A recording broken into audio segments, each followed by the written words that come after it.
Hello everybody, and welcome to my Cassiopeia guide for the mid and top lane. Now, a couple things I want to go over before we get into this. I have done a couple guides for very easy to execute control mages that can be ran in the mid lane. So I want to give a couple disclaimers first before we get into Cassiopeia.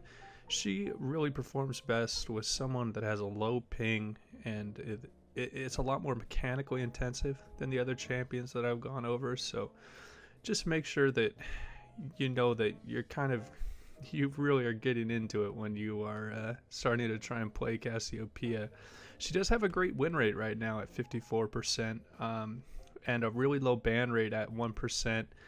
So it is tempting to see that and be like, oh, I'm going to jump into Cassiopeia and I'm going to do really well. She's so great right now in the meta, but just be aware that you have to invest some time into Cassiopeia before you can see some really strong results. So just be careful before taking it into the solo queue games and ranked. Maybe do a few normals before you take her into ranked.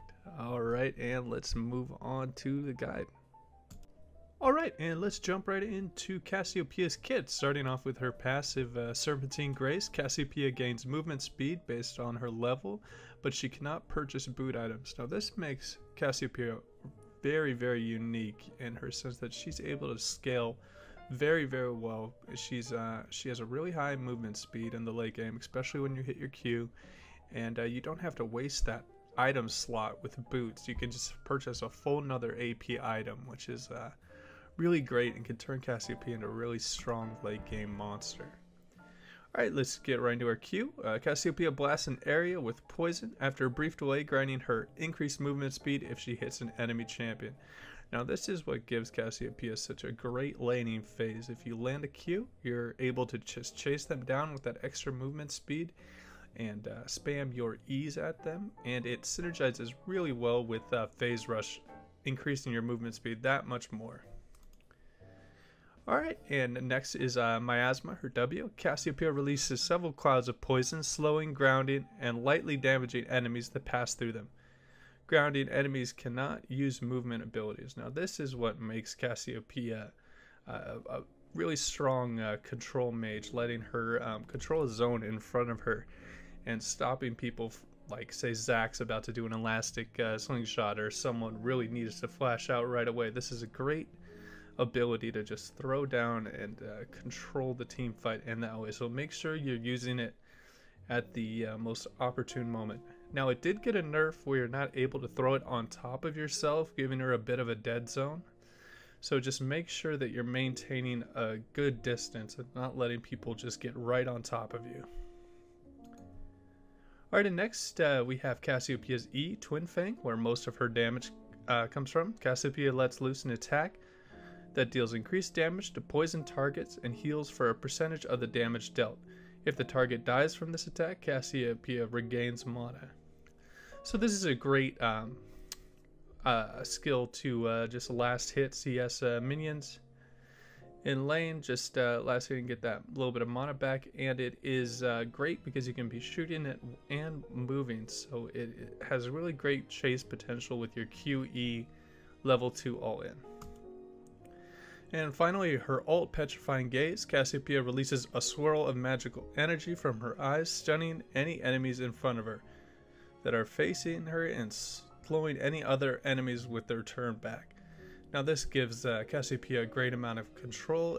It does have that delay though, so it is very easy for people to dodge, especially when you're running away from them and all of a sudden you turn around. That's usually going to prompt them to turn around. So try and maybe do it from fog, or maybe do alt flash combos is usually the best way to get a multi-man hit, because people are going to know how to play against Cassiopeia's ult pretty commonly, especially because she's in a strong spot and she's getting a little bit of a spike in play rate, so just be cognizant of that.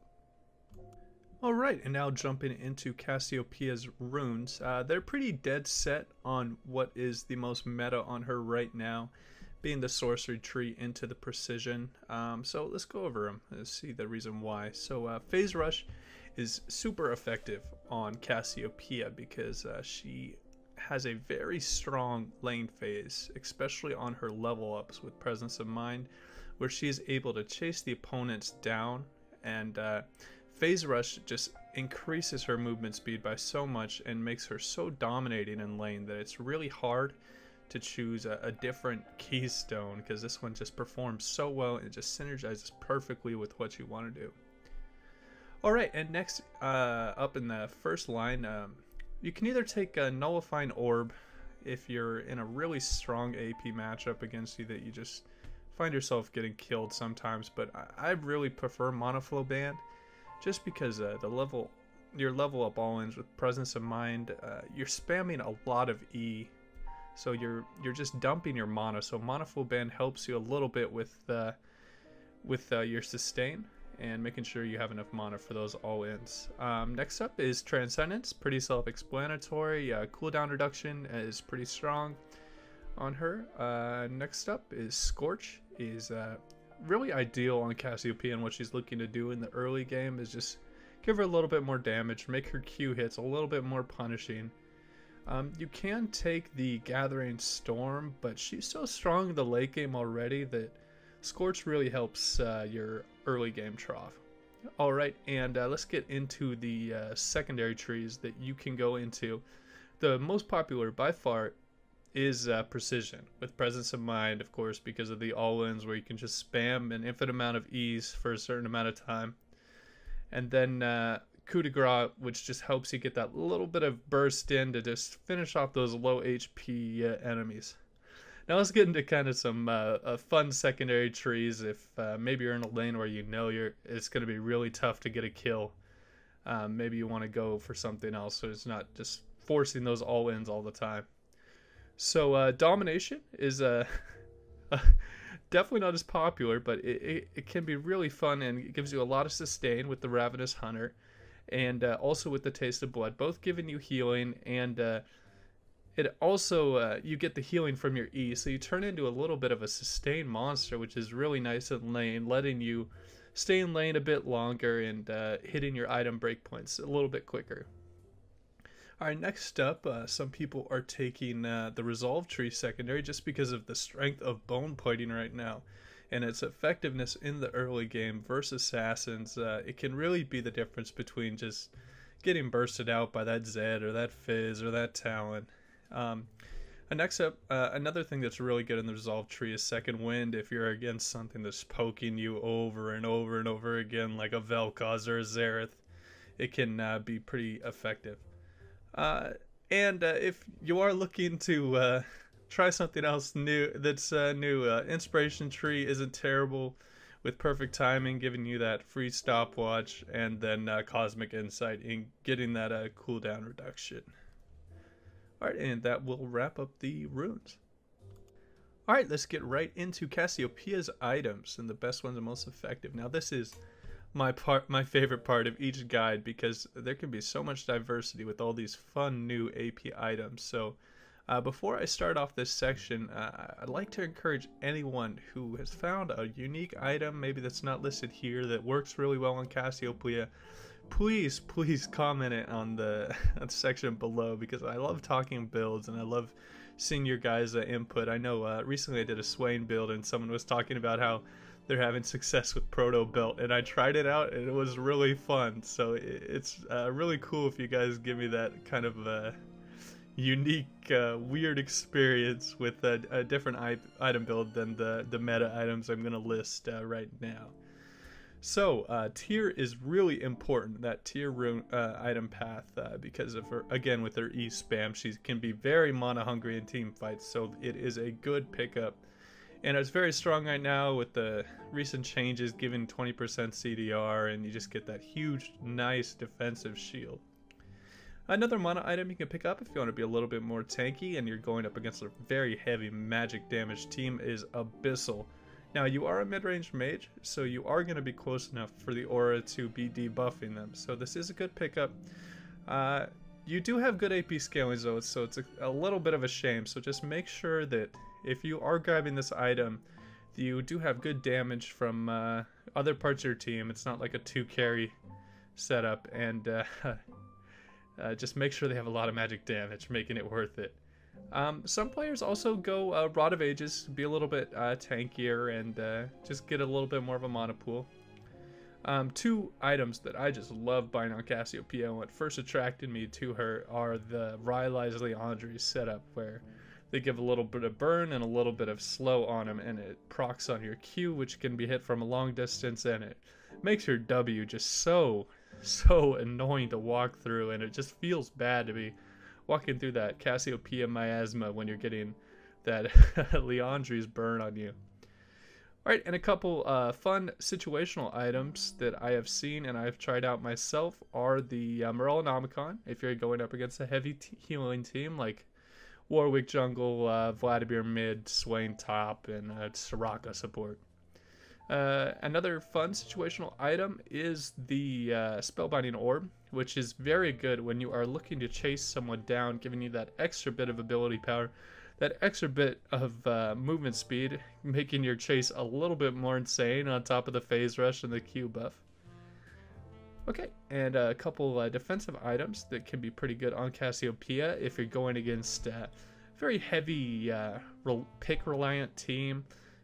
Banshee's Veil can be very good against like a Malphite top or a Blitzcrank support, or I don't know, like a Syndra throwing out her E stun from long distance. It can really hurt what they're trying to do and limit the effectiveness of those one big time catch abilities. Another pretty good defensive is the Zhonya's, just because Cassiopeia is kind of squishy. It can be a good pickup at times, especially if you're going up against things like Talon and Zed and Fizz with the big ultimates that you just need to dodge or else you're going to get bursted out. And your last couple items that you should be building, Void Staff if they're stacking a lot of magic resist against you, which they probably are because Cassiopeia is a beast and does a shitload of damage. And then with the recent Rabadon's change, I love the build path of it with the double needlessly large, and then the increase in the percentage AP that you get from it is also a very good choice on Cassiopeia. Alright, and let's get into Cassiopeia's matchups. Now, she is in an amazing spot right now with her win rates, only having 5 champions that have above 50% win rate against Cassiopeia, those being Veigar, Vel'Koz, Zoe, Malzahar, and Taliyah, and this is as of patch 8.5, so kind of take it as you can do well in any matchup and just look at what you can do and just try your best, and there is going to be a shot at you winning a lane. You're not just going to be super hard countered by anything. So let's get into the long-range mages matchup. Cassiopeia does really well into these matchups if you're just able to dodge out those annoying poke abilities, and then throwing your Q and E and chasing them down the lane, because they are going to be a lot squishier than some of the other champions. They're going to have less defensives, and they're going to have a lot less mobility, and Cassiopeia thrives on fighting enemies with low mobility to just be able to Q, get that phase rush, get those E's spamming out, and just destroying their health bars. Next up, mid-range mages can be a little bit difficult. They have pretty strong zone control. For example, Anivia can just throw out that stun and stop your chase, and same with Victor, can throw down that W and stun you if you're trying to run at him. So just try and play around the cooldowns. So if he throws down his W, just be like, oh, after this is done, I'm going to be able to go in on him. So just try and bait out their big defensive cooldowns before you do your all-ins. And your Q has a very low cooldown of a few seconds, so just look to bait that out and then look for your all-ins. Don't try and force it too hard and take a bunch of minion damage and then get stunned and just throw your early lane advantage that Cassiopeia has over so many of these champions. Alright, and next up is the assassin. So, one big thing that I need to stress to myself when I'm playing Cassiopeia is you outscale assassins in the late game. Just do not let them kill you a bunch of times in lane, which can be a little bit challenging because Cassiopeia is a bit squishy. And if you get your miasma baited out by one of these high mobility assassins with high damage, It can be a little bit troublesome if you're not running a defensive summoner like Exhaust or Heal or Barrier or something. So the most important part of these matchups that I like to stress to people is your miasma placement needs to be spot on so you can turn the fight in your favor. Okay, and let's go over a few matchups that you really should watch out for on Cassiopeia. She is a amazing pick right now into Karthus, and he is seeing a little bit of a resurgence with the new AP items brought out. She currently has a 66% win rate into Karthus, so if you see that pick blind picked against you, definitely keep Cassiopeia in mind. Another pick that she's really strong against is Azir right now with a 59% win rate. So another pretty meta mage that's picked pretty commonly in the higher elos, and it's Cassiopeia is just a great pick into her. Some of the champions that she has a little bit of a lower win rate against is Veigar, which can be a little frustrating with that just one-shot ult button. So maybe it's not the best to pick Cassiopeia into Veigar. I mean, I've made it work a couple times, but I've also got slaughtered a couple times by it. So just kind of be wary of the Veigar and Vel'Koz matchups, both being under a 50% win rate for Cassiopeia. Now, as of today, when I was looking up these win rates, some people are running Kai'Sa in the mid lane, and it is not performing well, as we all know that she is not super strong on release. She's not crazy strong. So right now, Cassiopeia actually has an 80% win rate against Kai'Sa, and it is only like I think around like 100 games or whatever recorded, but it is a pretty insane win rate. So if you ever see two ADCs locked in and Kai'Sa being in the mid lane, definitely bring the snake into her and just face roll over her. Alright guys, and that will wrap up my Cassiopeia guide. I just wanted to say thank you for all the support recently and all the feedback you guys have been giving me. It's been a lot of fun interacting with you guys and talking builds and and rune setups. So make sure to leave a comment down below if you know something kind of cool or unique on Cassiopeia. I'd love to give it a try, and just hit over 40 subscribers. I know it doesn't seem like a big deal, but it is to me. It's really cool to see that number going up and that you guys are actually enjoying the content I'm putting out there. So as always, take it easy.